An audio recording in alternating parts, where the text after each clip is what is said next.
இந்த நிலையில் ஆட்சி அமைப்பதற்கான பெரும்பான்மை இல்லாததால் தாவேகா காங்கிரஸ் மற்றும் இடதுசாரிகளின் எம்எல்ஏக்களின் ஆதரவை கோரியது.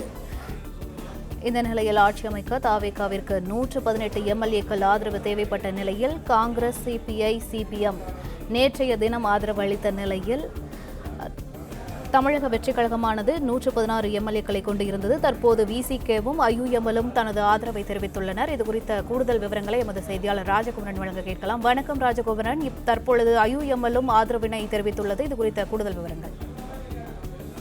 திமுக கூட்டணியிலிருந்து மற்றும் ஒரு கட்சி தமிழக வெற்றிக் கழகம் ஆட்சி அமைப்பதற்கு ஆதரவு தெரிவித்திருக்கின்றது. அதன்படி இந்திய யூனியன் முஸ்லிம் லீக் நீண்ட இழுபறிக்கு பிறகு தமிழக வெற்றிக் கழகத்திற்கு தங்களுடைய ஆதரவை வழங்கி இருக்கின்றார்கள்.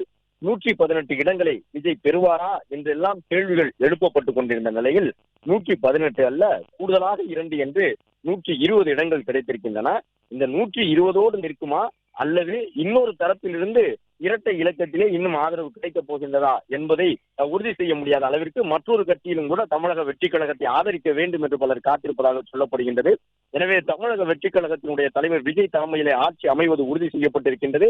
இந்திய யூனியன் முஸ்லீம் லீக்கும் திமுக கூட்டணியில் அங்கம் பெற்றிருந்த நிலையில் திமுக தலைமையை தொடர்ந்து சந்தித்து தங்களை நோக்கி வந்து ஆதரவு கேட்ட தமிழக வெற்றிக் கழகத்திற்கு ஆதரவு கொடுப்பதற்கு தயங்கி நின்ற நிலையில் தற்போது அவரும் தன்னிச்சையாக வந்து ஆதரவை வழங்கிவிட்டார்கள். அழைப்பை ஏற்றுக்கொண்டிருக்கின்றார்கள். தமிழக வெற்றிக் கழகத்தினுடைய கோரிக்கையை ஏற்றுக்கொண்டு இன்றைய நாளில் அவர்களாகவே வந்து இந்த ஆதரவை வழங்கி இருக்கின்றார்கள்.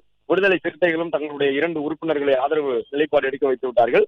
மொத்தமாக இதுவரை தமிழக வெற்றிக் கழகத்திற்கு 120 உறுப்பினர்களுடைய ஆதரவு கிடைத்திருக்கின்றது. இதன் மூலமாக தமிழக வெற்றிக் கழகத்தினுடைய அரசு அமைவதில் எந்த சிக்கலும் இனி இல்லை என்பது உறுதியாகி இருக்கின்றது. இன்று இரவு 7:10 மணிக்கு தமிழ்நாட்டினுடைய ஆளுநர் அர்லேக்கர் அவர்கள் கேரள மாநிலத்திற்கு பயணம் செய்ய இருக்கின்றார். அதற்கு முன்பாக தற்பொழுது தமிழக வெற்றிக் கழகத்தின் சார்பிலே ஆதரவுகளை குறிப்பிட்டு கடிதங்களை அர்லேக்கருக்கு வழங்க இருக்கின்றார்கள்.